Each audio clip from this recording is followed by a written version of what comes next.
Chapitre 5. L'air du matin est chargé de tension alors que je me rends à la séance d'entraînement du jour. Le couloir ressemble davantage à l'entrée d'une arène. Je n'ai pas le temps d'atteindre la zone d'entraînement. Drake et Taryn me barrent le passage, surgissant devant moi comme deux molosses prêts à attaquer.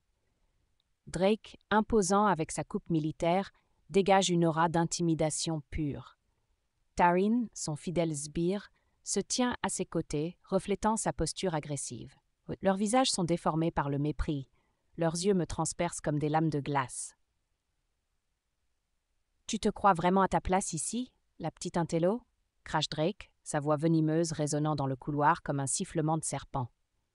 Je prends une grande inspiration, puis leur lance avec une assurance qui me surprend moi-même.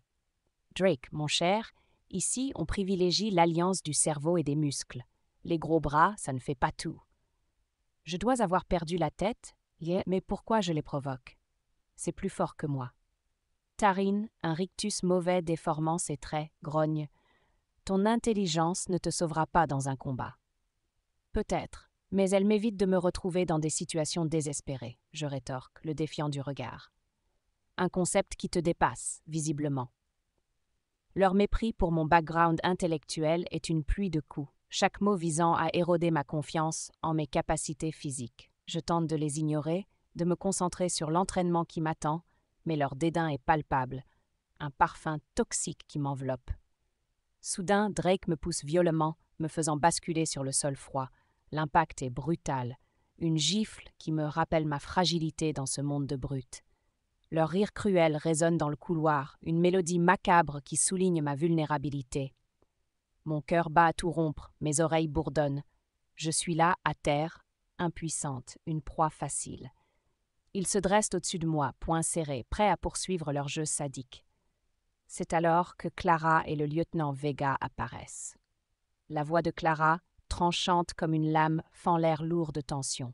« Recule, Drake », ordonne-t-elle, s'interposant entre eux et moi telle une lionne protégeant son petit. Sa présence à mes côtés est un baume sur mes blessures, une lueur d'espoir dans cette obscurité. L'arrivée de la lieutenante Vega fait basculer l'atmosphère. Son regard, tel un orage silencieux, balaye les deux brutes. Sa seule présence suffisant à changer la donne. « Ça suffit », assène-t-elle d'une voix ferme et autoritaire. Le ton est sans appel, tranchant comme une lame dans le silence pesant. Même Drake et Taryn, malgré leur arrogance habituelle, ne peuvent ignorer le poids de son autorité. Ils reculent, leur agressivité se dissipant sous son regard. Je me relève, aidée par Clara, la honte me brûlant les joues. La douleur physique de la chute est insignifiante comparée à l'humiliation de m'être laissée malmener ainsi. Je me sens exposée, vulnérable, les regards des autres stagiaires pesant sur moi comme un fardeau. L'incident laisse un arrière-goût amer à l'approche de la séance d'entraînement. Mon esprit est un tourbillon de doutes et de frustration. Pour moi, renoncer n'est pas envisageable. Je dois trouver une solution ou j'en forge une. Au milieu de cette agitation, mon idée de la nuit dernière refait surface. Une vague de détermination monte en moi, alimentée par une volonté profonde. J'en ai assez d'être considérée comme une faible, fatiguée des regards apitoyés et condescendants des autres, y compris de Clara. La façon dont ils me regardent, comme si j'étais fragile et incapable, me tape sur les nerfs. Je suis déterminée à me débarrasser de cette image, à leur prouver, et surtout à me prouver à moi-même que je suis forte. C'est un plan né du désespoir, une solution potentielle à mes insuffisances physiques. Jack, avec ses compétences de combat exceptionnelles, sera la clé pour améliorer mes capacités. En échange, je lui offrirai mon expertise dans les domaines où il rencontre des difficultés. Le piratage. Le soleil décline, étirant les ombres sur le terrain d'entraînement. La rencontre avec Drake et Taryn reste gravée en moi. Malgré une séance intense de combat avec Clara, je me sens encore vulnérable. Déterminée à surmonter mes faiblesses, je pars à la recherche de la seule personne qui pourrait détenir la clé de ma réussite au combat. Jack Calderon. Je le vois quitter la salle à manger après le dîner, se dirigeant vers l'arrière du bâtiment. Je le suis à l'extérieur, vers la forêt dense qui borde l'établissement. L'air se rafraîchit à mesure que je m'enfonce comme une caresse apaisante. Les bruits du centre s'estompent, remplacés par les murmures de la forêt qui s'éveille au crépuscule. Jack est là, appuyé contre le mur, les yeux fixés sur la forêt dense qui borde l'installation. Il semble plongé dans ses pensées, comme s'il était à l'autre bout du monde. « Jack », je lance d'une voix que j'espère assurée, même si mon cœur bat la chamade. Il se retourne, l'air instantanément alerte. « J'ai une proposition à te faire », je continue. Son sourcil se lève, un sourire narquois étirant ses lèvres. « Une proposition, dis-tu » Sa voix est un mélange de taquinerie et d'invitation. « Alors, ta chambre ou la mienne ?» Je lève les yeux au ciel, un soupir exaspéré s'échappant de mes lèvres. « Pas ce genre de proposition, » précisai-je, ramenant la conversation sur la bonne voie en exposant mon offre. « J'ai besoin d'aide pour mon entraînement au combat.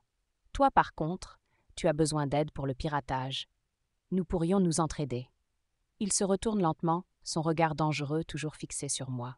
Dans ses yeux, il y a une profondeur difficile à lire, peut-être un mélange de surprise et de curiosité réservée. « Pourquoi t'aiderais-je » Sa voix est basse, un défi enveloppé dans chaque syllabe. « Je t'ai vu à l'entraînement au combat. Tu es l'un des meilleurs, et ce n'est pas mon cas. » Je laisse échapper un petit rire nerveux, consciente de l'euphémisme. « Mais je suis forte en piratage. On pourrait s'échanger des services. Tu m'aides à me battre, je t'aide à pirater. Tu vois ?» Un genre de donnant-donnant. Pendant un moment, il me regarde, l'expression indéchiffrable. Puis, jetant un coup d'œil autour de lui pour s'assurer que nous ne sommes pas à portée de voix des autres, il se rapproche. La proximité est déconcertante, sa présence écrasante. Donnant-donnant, hein? Il relève un sourcil, un sourire en coin étirant ses lèvres. Tu penses vraiment être capable de suivre mon entraînement ? Ça ne va pas être une partie de plaisir. Je me redresse, croisant son regard avec une détermination que je ne suis pas sûre de ressentir. Écoute, je suis prête à tout. Je dois m'améliorer, et vite. Jack et moi sommes seuls dans un coin faiblement éclairé, les cris lointains des oiseaux résonnant à travers les arbres. L'isolement amplifie l'intensité de notre négociation, nos voix basses se fondant dans les murmures de la nuit. Le regard de Jack est dangereux, inquisiteur, comme s'il cherchait à percer les motifs cachés derrière ma proposition. Ses yeux moqueurs trahissent un amusement, mais il y a une acuité dans son regard, une évaluation calculée de la situation. Il se recule contre le mur, croisant les bras, créant une distance qui me permet de respirer un peu plus aisément. Tu te rends compte de ce que tu demandes, n'est-ce pas ? Les compétences au combat ne sont pas exactement quelque chose que l'on peut maîtriser du jour au lendemain. Pleinement conscience du défi, je soutiens son regard.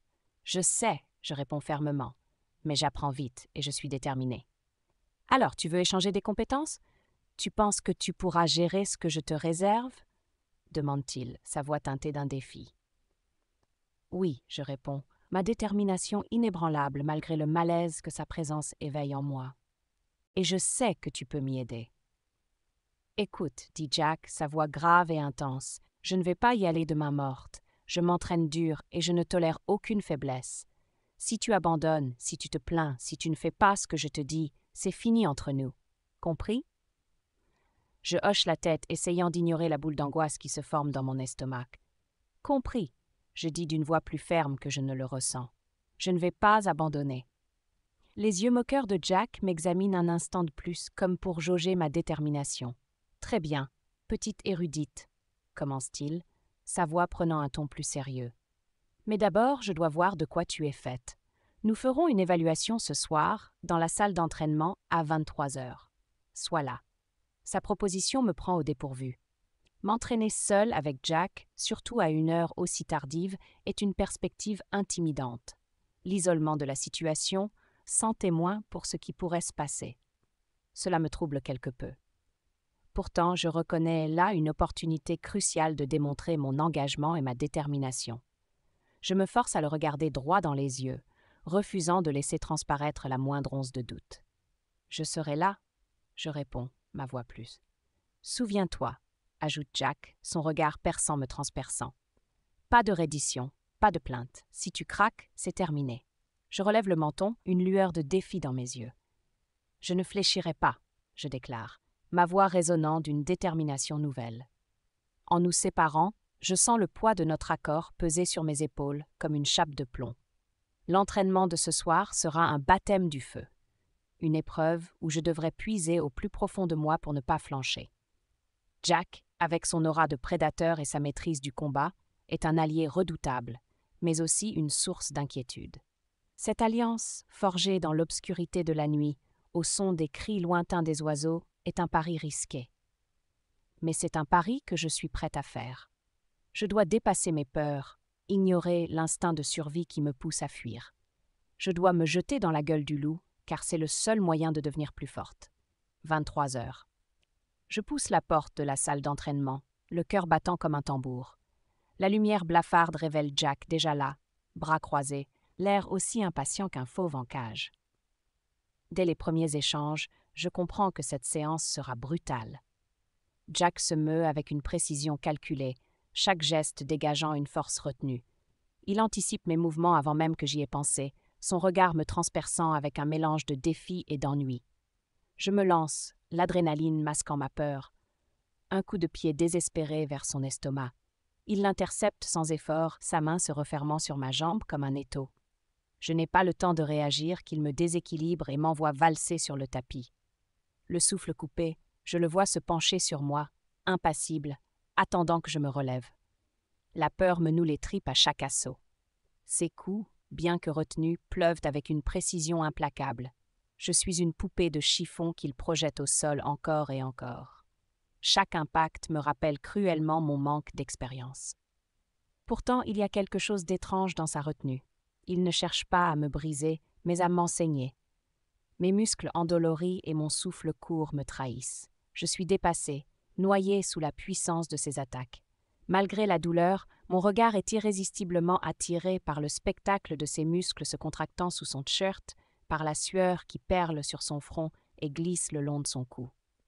Son visage, dur et concentré, est d'une beauté sauvage, presque animale. Chaque mouvement est une danse hypnotique, une chorégraphie de puissance et d'agilité qui me laisse pantelante. Je me surprends à admirer la force brute qui émane de lui, la détermination qui se lit dans ses yeux. C'est une distraction dangereuse, mais je ne peux m'empêcher de me perdre dans cette contemplation. Mes pensées sont brutalement interrompues par un retour à la réalité douloureux. Le sol de la salle d'entraînement. Chaque fois que je suis mise au sol, la froideur du tapis contre ma peau, je ressens une frustration grandissante. Je ne céderai pas. La reddition n'est pas dans ma nature. Je ne me suis jamais inclinée face au défi et je ne commencerai pas maintenant. Le manque de sensibilité de Jack, son mépris apparent pour mes efforts, me frappe durement. Il apparaît évident qu'il me considère simplement comme un outil pour atteindre ses objectifs. Une partenaire indispensable, non pour ce que je suis, mais pour ce que je peux apporter à l'affinage de ses talents en piratage et programmation. La séance se termine enfin, me laissant pantelante, les muscles endoloris et le moral en berne. La douleur physique est bien présente, mais c'est surtout le constat de mon incompétence qui me pèse. Ce partenariat avec Jack, bien qu'il représente une lueur d'espoir, me semble soudain être un chemin semé d'embûches. La première session d'entraînement avec Jack me laisse dans un état de fatigue physique accablante et de bouleversement mental. Nous sommes là, assis en bordure du tapis, enveloppés dans le silence de la salle, l'écho de notre exercice intense flottant autour de nous comme un fantôme.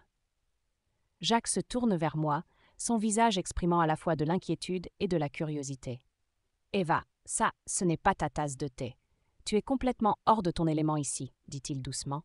Sans réfléchir, je rétorque « Alors c'est mon shot de whisky. » Ses lèvres se retroussent légèrement en un sourire.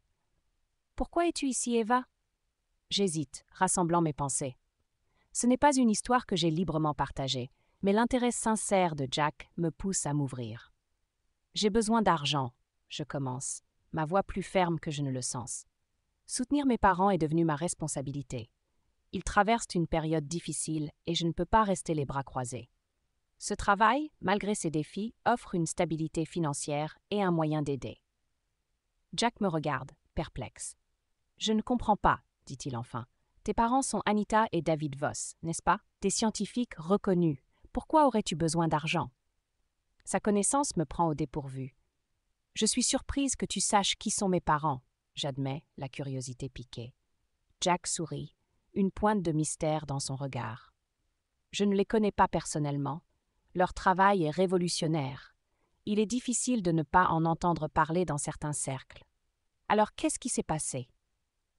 Il m'est difficile d'exprimer la vérité, mais cela me semble nécessaire. Mes parents ont en fait été mis à la retraite anticipée. Je ne comprends pas entièrement les raisons derrière cela, j'avoue, ma voix chancelante. Le regard de Jack devient distant, sa voix plus douce. Il semble que leur travail sur l'invention d'enzymes pour nettoyer l'eau contaminée dans la mer et les lacs n'était pas bien vu par tout le monde. Leurs innovations pourraient menacer les plans de certaines personnes puissantes. Il dit presque pour lui-même.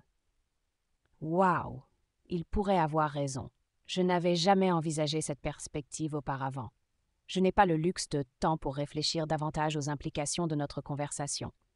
Le moment de compréhension entre Jack et moi persiste brièvement avant qu'il ne déplace décisivement son attention vers le défi immédiat, mon entraînement. Là, le scepticisme dans sa voix est clair alors qu'il rompt le silence. « Tu n'es pas prête pour ça ?» dit-il de manière abrupte. « Ta condition physique est inexistante. Nous devons commencer par les bases. » Ces mots, tranchants comme une lame, reflètent pourtant la vérité. Chaque respiration haletante que je prends est un témoignage criant de mes limites. La fatigue qui m'accable révèle mon inaptitude face aux rigueurs du combat. « Tu perds ton souffle trop vite et ça te freine, » continue Jack, d'une voix dénuée d'empathie. « Dans un vrai combat, c'est mortel. On va d'abord travailler sur ton endurance, ensuite sur ta force, et seulement après, sur les techniques de combat. » Son analyse est une immersion glaciale dans la réalité, soulignant le gouffre entre ses compétences et les miennes. « La course, c'est par là qu'on commence, » annonce-t-il en se levant. « Demain, 6 heures du matin, rendez-vous à l'orée du bois, là où nous avons discuté plus tôt. » L'idée d'un entraînement supplémentaire et si matinal est intimidante, mais je sais que c'est essentiel.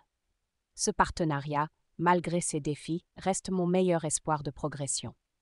En quittant la salle, la nuit me semble plus glaciale, les ténèbres plus denses. Cette première séance avec Jack fut une véritable épreuve, un aperçu sans phare des difficultés et des apprentissages qui jalonnent cette alliance inconfortable. Allongé dans mon lit après l'évaluation épuisante, mon corps entier me fait mal. La chambre est silencieuse, à l'exception de ma respiration. Pourtant, mon esprit est tout sauf tranquille, rejoignant les événements de la nuit. Alors que je me tourne et me retourne, incapable de trouver une position confortable pour mes muscles endoloris, mes pensées reviennent inévitablement sur Jack et l'étonnante profondeur de ses connaissances sur le travail de mes parents. Comment se fait-il que Jack semble en savoir plus sur leur contribution que moi? Leur travail était censé être confidentiel, accessible uniquement à une poignée de personnes au sein de la communauté scientifique et de certaines agences gouvernementales. Cependant, les remarques de Jack suggéraient une connaissance des détails de leur projet. Dans quel cercle Jack évolue-t-il pour avoir accès à de telles informations? Cette juxtaposition de l'extérieur dur de Jack avec la profondeur et la complexité de ses aperçus sur le travail de mes parents me laisse perplexe. C'est comme si sa présence exigeante sur le sol d'entraînement n'était qu'une facette d'une image beaucoup plus grande, que je commence seulement à assembler. Jack, avec ses méthodes d'entraînement exigeantes, m'a poussé à mes limites. Son attitude dure, presque impénétrable, est intimidante. Pourtant, au milieu de l'effort physique et du rythme implacable de l'entraînement, il y a eu un moment, fugace et discret, qui reste gravé dans ma mémoire. Il s'est produit après que j'ai réussi, bien que maladroitement, à exécuter un mouvement défensif correct. Jack avait fait une pause et, pendant une brève seconde, son expression sévère s'était adoucie. Il n'y avait pas d'éloges verbaux ou d'encouragement manifeste, mais dans ce changement subtil de ses traits, j'avais entrevu quelque chose qui ressemblait à du respect. Ce n'était qu'un simple hochement de tête, peut-être, ou un léger assouplissement de sa posture habituellement rigide, mais cela en disait long. Pour quelqu'un de la nature réservée de Jack, c'était une reconnaissance aussi claire que possible. Le souvenir de l'entraînement, de son corps ferme qui bloque et domine le mien, m'envoie une vague d'émotions mélangées. La façon dont il m'a jeté sans effort sur le dos, en me surplombant dans une prise de blocage, était à la fois intimidante et exaltante. Mes pensées commencent à s'égarer sur un terrain que j'hésite à explorer, un mélange confus d'admiration, de frustration et de quelque chose d'autre, quelque chose que je ne suis pas prête à reconnaître. Alors que je suis allongée, essayant de détendre mon corps, mes pensées me trahissent, revenant à lui, à ses muscles définis et saillants, à la démonstration indéniable de sa force physique et de son contrôle. Ces pensées commencent à dériver vers un territoire moins professionnel. Je me surprends à avoir un sursaut mental. Qu'est-ce qui ne va pas chez moi? Je me réprimande. L'idée de trouver quoi que ce soit d'un tant soit peu attirant dans la force brute de Jack me semble ridicule. Il n'est pas mon genre, en aucun cas, poursuis-je en me réprimandant intérieurement. Il est trop dur, trop inflexible, tout ce que j'évite habituellement. Pourtant, une voix lancinante au fond de mon esprit me souffle que ma réaction, ce frémissement surprenant dans mon ventre, pourrait être attribué à un désir plus simple, plus primal. Cela fait trop longtemps, me dis-je. Trop peu de sexe ces derniers mois, trop de travail et d'études, c'est tout ce que c'est. Mais même si j'essaie de m'en convaincre, une partie de moi sait que ce n'est pas toute la vérité. Les sentiments qui sont apparus pendant notre entraînement, l'admiration non dissimulée pour ses prouesses physiques, ils laissent entrevoir quelque chose de plus complexe. Pourtant, je repousse ces pensées, les enfouissant sous des couches de reproches et de rationalisation. Jack est mon partenaire d'entraînement, un moyen de parvenir à une fin dans mon voyage pour devenir plus forte et plus compétente. Tout ce qui va au-delà est une distraction, un détour que je ne peux pas me permettre. Avec un profond soupir de frustration, je ramène mes pensées aux aspects pratiques, l'entraînement qui m'attend, les compétences que je dois développer, les objectifs que je me suis fixés. « Concentre-toi, Eva », murmure-je dans l'obscurité. « Ne perds pas de vue la raison pour laquelle tu es ici. » Le sommeil finit par venir, mais il est irrégulier, troublé par les vagues d'un conflit que je ne suis pas encore prête à affronter. Le voyage à venir est clair dans ses objectifs, mais le chemin, semble-t-il, est semé d'embûches inattendues, tant physiques qu'émotionnelles.